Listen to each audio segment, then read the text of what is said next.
Hi, I'm Darren Stevenson and I'm at Armidale at our retail and conference facility in Rusden Street. We're just going to talk through getting conferences back up and set up for recovery and operating within a COVID-safe environment. So I'm going to quickly run through some of the consumable products you will need to do this, which will be available to conferences.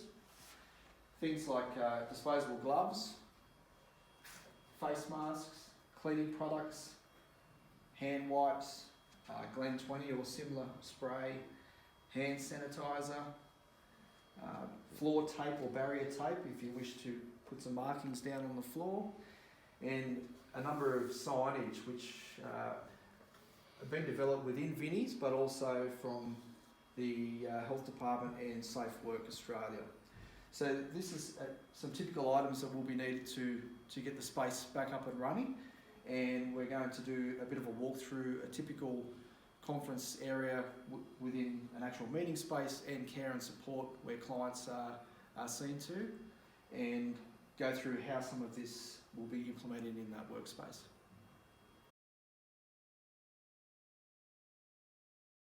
Okay, so we're here at Rusden Street at our conference facility, and we're going to walk through and have a quick look at how we've set this up. So we've already predetermined that the area that we have within a waiting room, we can only have a maximum of 12 people. So we have some signage on the front door just to let people know that we have some restrictions in place for COVID.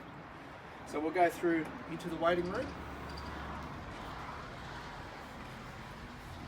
So we're coming to a typical waiting room space, and as you can see, which you probably see around the place, there's an area at the front door where we encourage clients to use the hand sanitizer and some general instructions on how to use that there. That'll be in a signage pack. There is a sign that you can use to identify what your change of business hours may be. So if you're not operating at normal business hours, you can use this sign to write those in and display that on the front door. So within this waiting room space, it's quite a big space, which provides a bit of luxury of areas for physical distancing. So probably moving to an appointment system, which is something that we're looking at doing, so that we're limiting the people that drop in and just wait to be served. So most conferences will then have someone at the front in reception that will meet and greet people as they come in, make sure they have an appointment. If they don't, make one for them so that they can come back at an appropriate time.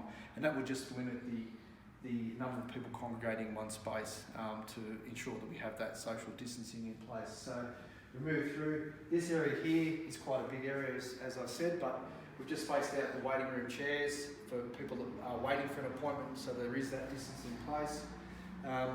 Decluttered some of the areas so we can have a clean surface, and that makes it a lot easier to just go through and do a daily or a weekly clean to make sure things are a bit tidier.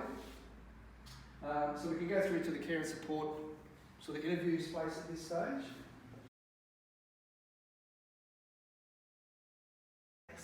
So this is a typical sort of interview space where the conference work is delivered. So we have two of our members here with a client.